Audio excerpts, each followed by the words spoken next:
Texas की एक शांत झील और हजारों साल पुरानी एक परंपरा, लेकिन 2026 के अमेरिका में ये एक बहुत बड़े विवाद की वजह बन गई।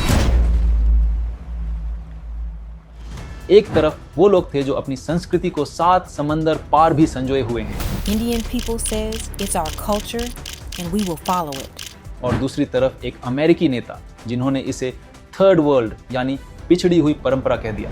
Congressman says that it is a third world practice.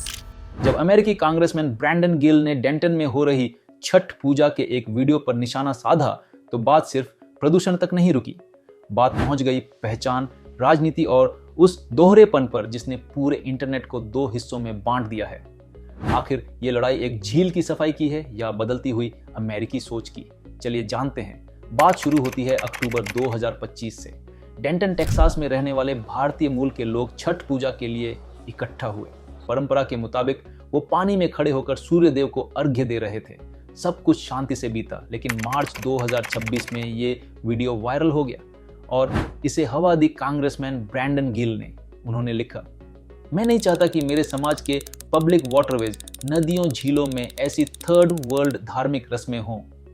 अब सवाल ये उठा कि क्या ये वाकई प्रदूषण है? छठ पूजा में लोग दूध या पानी को प्रकृति को समर्पित करते हैं। विरोध करने वालों का कहना था कि पब्लिक झील में दूध डालना इकोसिस्टम के लिए ठीक नहीं है, लेकिन दूसरी तरफ भारतीय समुदाय का तर्क था कि एक विशाल झील में कुछ लीटर दूध से उतना नुकसान नहीं होता जितना फैक्ट्रियों की गंदगी या शहर के कचरे से होता है। लेकिन इस कहानी में एक बड़ा ट्विस्ट तब आया जब लोगों ने ब्रैंडन गिल के अपने परिवार की तरफ देखा। ब्रैंडन की पत्नी डैनियल डिसूजा खुद भारतीय मूल की हैं। वो मशहूर लेखक दिनेश डिसूजा की बेटी हैं। अब इंटरनेट पर लोग पूछ रहे हैं, जिस इंसान के घर का रिश्ता भारत से है वो भारतीय परंपराओं को थर्ड वर्ल्ड कैसे कह सकता है? क्या ये सिर्फ राजनीति है या अपनी ही जड़ों से नफरत?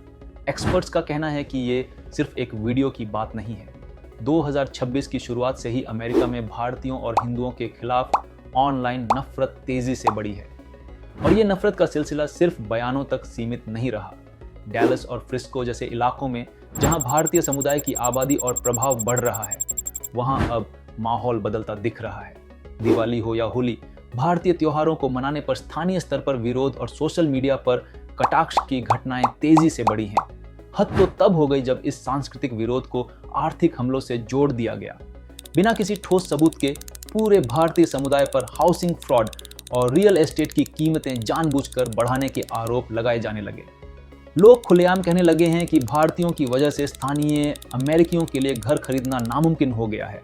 एक तरफ धार्मिक परंपराओं को पिछड़ा बताया जा रहा है और दूसरी तरफ उनकी आर्थिक तरक्की को धोखाधड़ी। ये दोहरी मार आज टेक्सास में एक खतरनाक ट्रेंड बन चुकी है। 2025 में उस झील में जो अर्घ्य दिया गया था वो तो कप का पानी में मिल गया, लेकिन 2026 में जो कड़वे शब्द कहे गए वो इतनी आसानी से नहीं मिटेंगे। ये विवाद सिर्फ दूध या पानी का नहीं है, ये एक आईना है जो हमें दिखाता है कि अमेरिका आज किस मोड़ पर खड़ा है। क्या एक आधुनिक देश में पुरानी परंपराओं के लिए जगह है, या फिर अगर कोई चीज अलग दिखती है तो उसे सीधे पिछड़ा करार दे दिया जाएगा? झील का पानी तो शांत हो गया है, लेकिन पहचान की ये लहरें अब एक बड़ी बहस बन चुकी हैं। अगर आप विस्तार से जानना चाहते हैं कि कैसे एक छोटी सी इंडियन अमेरिकन बच्ची ने फ्रिस्को की एक मीटिंग में हेटर्स की बोलती बंद कर दी और उन्हें करारा जवाब दिया, तो स्क्रीन पर दिख रहे इस वीडियो को जरूर देखें। लेकिन चलते चलते एक गंभीर सवाल, क्या आपको लगता है कि इस नफरत और हमें टारगेट किए जाने के पीछे कहीं ना कहीं हम इंडियन अमेरिकियों की भी कोई जिम्मेदारी है?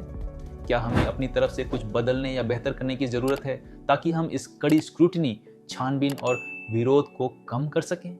अपने विचार कमेंट्स में जरूर लिखें। क्या पता आपका एक छोटा सा सुझाव हम सबके काम आ जाए और हमें इस स्थिति से बाहर निकालने में मदद करे।